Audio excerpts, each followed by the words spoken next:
უნდა ნახოთ ეხლა საინტერესო რეპორტაჟი და უნდა დავანონსოთ, რომ გვეყოლება ასევე საინტერესო სტუმრები ამ რეპორტაჟის არაჩვეულებრივი დავამატებდი მე ამას.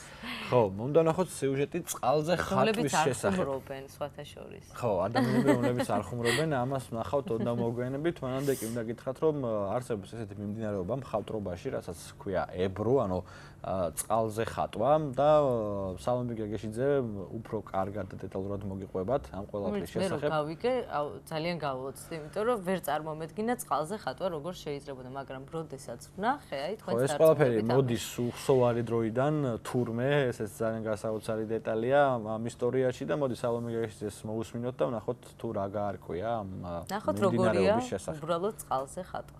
ებრო.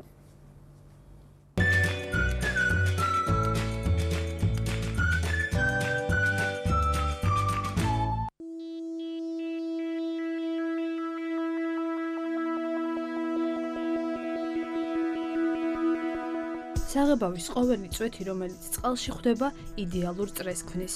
სპეციალური ხელსაწყოების მეშვეობით მხატვარი მას სასურველ ფორმას აძლევს. ერთი შეხედვით ხატვის ეს მარტივი ტექნიკა საკმაოდ რთულია.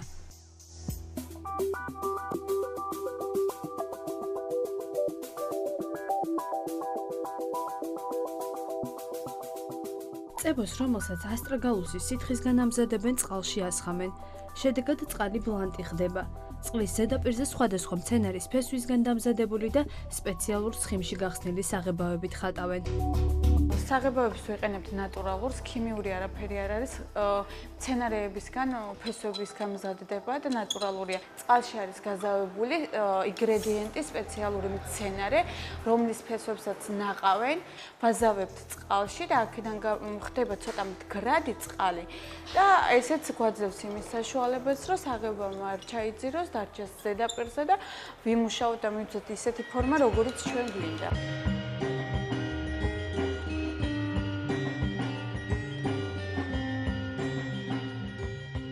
ხატვის ეს ტექნიკა საქართველოში ნაკლებ პოპულარულია.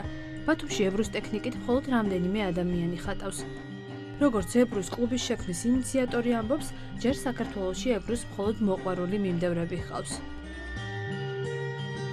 ჩვენ თვითონ დავხელოვნდით ესე რომ ვთქვათ, ამიტომ ცოტა გვაქვს პატარ-პატარა შეცდომები. გეგმავთ შემდეგში გამოვასწოროთ ეს შეცდომები, ჩამოვიყვანოთ პედაგოგი და ვასწავლოთ ჩვენს ხელოვანთა კლუბის წევრებს უკვე პროფესიონალ დონეზე. ებრუს ტექნიკით შესრულებულ ნახატებს სხვადასხვა დანიშნულებით იყენებენ. იქნება ეს კედლის შპალერი, თავშალი თუ უბრალოდ წიგნის ილუსტრაცია.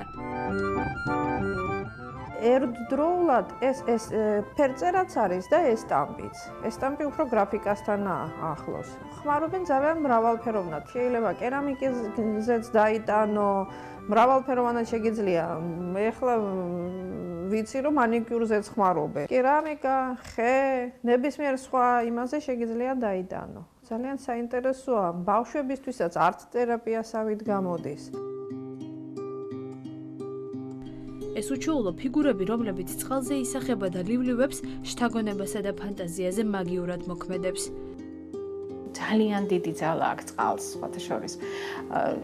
არსებობს უამრავი თქმულება, ლეგენდა, რომელიც არის დაკავშირებული წყალთან მიმართებაში და მისი გამოყენება მკურნალობის მიზნით არის არაჩვეულებრივი მეთოდი სხვადასხვა დაავადების წინააღმდეგ სამკურნალოდ. ებრუს მთავარი ხიბრი არის ის, რომ არც ერთი ნახატი ერთმანეთს არ გავს. ამ აბსტრაქტული ფორმების კოპირება შეუძლებელია. წყალზე მოლივლივე უამრავი ფერი. ეს ხატვის ის მეთოდია, რომელიც მე-13 საუკუნეში აზიურ ქვეყნებში წარმოიშვა და მას სპარსული სახელი ებრუ, ანუ ლივლივი ეწოდა.